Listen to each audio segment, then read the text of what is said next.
Hi friends, welcome to our channel. ఈరోజు వచ్చేసి సింపుల్గా టేస్టీగా చికెన్ కర్రీ ఎలా ప్రిపేర్ చేయాలో చూపిస్తాను.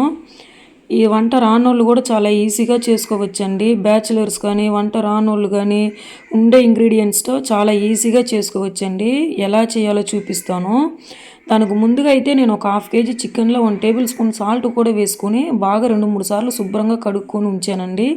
ఇప్పుడు సన్నగా తరుక్కున్న ఉల్లిపాయలు, పచ్చిమిర్చి, కొత్తిమీర, కొంచెం పసుపు, పట్టా, మొగ్గ, యాలక్కాయలు, అల్లం వెల్లుల్లి పేస్టు, ఒక 4 టమాటాయినైతే పేస్ట్ చేసి పెట్టుకున్నానండి. గరం మసాలా, కొంచెం కారం కూడా తీసి పెట్టుకున్నానండి. ఇప్పుడు ప్యాన్ అయితే పెట్టుకొని ప్యాన్ వేడి అయిన తర్వాత ఒక 5 టేబుల్ స్పూన్ దాకా ఆయిల్ అనేది వేసుకోండి. ఇప్పుడు ఆయిల్ హీట్ అయిన తర్వాత పట్టా, మొగ్గ, ఒక యాలక్కాయ కూడా వేసుకుని 1 టేబుల్ స్పూన్ ఆవాలు కూడా వేసుకొని ఫ్రై అయిన తర్వాత మనం సన్నగా తరిగి పెట్టుకున్న ఉల్లిపాయలు, పచ్చిమిర్చి కూడా వేసుకొని బాగా అయితే ఫ్రై చేయండి. ఎర్రగడ్డ అనేది గోల్డెన్ బ్రౌనిష్ కలర్ వచ్చేంత వరకు కూడా ఫ్రై అయిన తర్వాత 1 టేబుల్ స్పూన్ దాకా అల్లం వెల్లుల్లి పేస్ట్ కూడా వేసుకొని బాగా ఫ్రై చేయండి.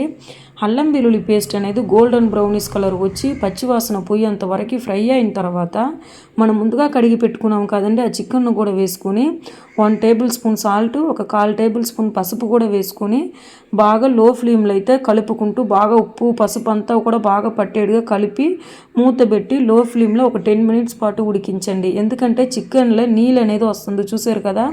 ఇలా నీళ్ళంతా కూడా ఉడికి ఆయిల్ అనేది పైకి తేలేంత వరకు ఉడికించండి. ఇలా ఉడికిన తర్వాత నేను టమాటాలు 2 పేస్ట్ చేసి పెట్టుకున్నాను కదండి, ఆ టమాటాలను కూడా వేసుకొని బాగా ఒక కలిపిన తర్వాత ఒక 1/4 టేబుల్ స్పూన్ గరం మసాలా, టేస్ట్కి సరిపడంత కారం కూడా వేసుకొని బాగా కలుపుకొని బాగా నూనె అంతా కూడా పైకి తేలితే టమాటా కారం అంతా కూడా పచ్చివాసన పోయేంత వరకు లో ఫ్లేమ్లో ఉడికిన తర్వాత చూసారు కదా, ఆయిల్ అనేది ఇలాగ పైకి తేలుతూ ఉంటుందండి.